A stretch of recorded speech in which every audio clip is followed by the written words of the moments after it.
Garant de la paix et de l'unité nationale, le président de la République, Alassane Ouattara, a réagi ce mercredi en Conseil des ministres aux propos du président du PDCI, Henri Konan Bédié, indexant une fois encore les étrangers vivant en Côte d'Ivoire. Nul n'est supposé être au-dessus de la loi et les uns et les autres devraient en tenir compte et mesurer par conséquence leurs propos et leur attitude au vu de la sensibilité du contexte de cohésion nationale et de vivre ensemble que nous souhaitons pour notre nation. À cet effet, il faut quand même qu'il y ait des lignes rouges à ne pas dépasser dans les propos des uns et des autres. Et nonobstant les appétits politiques et les intérêts égoïstes des uns et des autres, nous appelons toute la communauté politique et la communauté nationale à préserver le minimum, c'est-à-dire la cohésion sociale et le vivre ensemble tel que prôné par le président Félix Houphouët-Boigny et opérationnalisé d'ailleurs dans le programme du gouvernement par le président de la République et le premier ministre Amadou Gon Coulibaly. Le Conseil des ministres, relativement à son ordre du jour, a adopté un important décret concernant la prise en charge dans les établissements sanitaires publics, c'est-à-dire les centres de santé, les hôpitaux, les CHU, des femmes enceintes et des enfants de 0 à 5 ans ne bénéficiant pas d'une assurance privée. Ces deux catégories de personnes vont bénéficier de la gratuité des soins médicaux.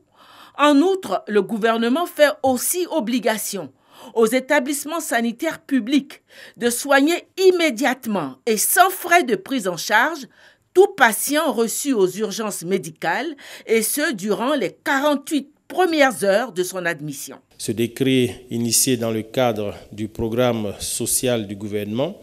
dresse la liste des actes de santé, des médicaments et intrants faisant l'objet d'exemption pour les femmes enceintes et les enfants de 0 à 5 ans révolus ne bénéficiant pas d'une assurance privée.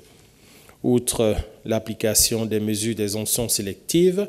les établissements sanitaires publics et les établissements sanitaires privés investis d'une mission de service public sont tenus de prendre immédiatement en charge les 48 premières heures de l'urgence médicale chirurgicale de tout patient. Le Conseil a aussi pris un décret portant déclaration d'utilité publique 4 parcelles de terrain d'une superficie totale de 18 hectares dans les communes d'Abobo et Grand Bassam pour la construction d'une casse moderne et d'un centre artisanal. La parcelle qui se trouve à Ndautré sera destinée à la construction d'une casse moderne. Pour la parcelle qui est située au CAF 1 de Grand Bassam, ce sera pour la construction d'un village artisanal. Et pour ce qui est de Yakassé 2, toujours dans la commune de Grand Bassam, la parcelle de 3 hectares là-bas destinée sera pour la construction d'un village artisanal de vannerie. Le Conseil a par ailleurs décidé la reprise par l'État de la gestion du guichet unique du commerce extérieur concédé depuis 2013 à la société Web Fontaine, dont le contrat arrive à terme en fin juin 2019. En effet, le contrat de concession de services signé en février 2013 entre l'État et la société Web Fontaine Group pour le développement, la conception, le financement, le déploiement, la maintenance, l'exploitation et la gestion du guichet unique du commerce extérieur, en abrégé GUS, arrive à terme le 30 juin 2019. Aussi, le Conseil a décidé de confier la gestion, l'exploitation et le développement du GUS à une nouvelle société dénommée GUS Côte d'Ivoire SA, en abrégé GUS CI, avec une prise de participation financière de l'État à hauteur de 70% du capital. Cette nouvelle société sera opérationnelle dès le 1er juillet 2019. Au moment où l'équipe nationale de football se prépare à disputer la CAN 2019, le Conseil des ministres s'est penché sur le budget global alloué par le gouvernement à l'ensemble des compétitions sportives disputées par les fédérations sportives nationales. Ce budget s'élève à 9,826 milliards de francs.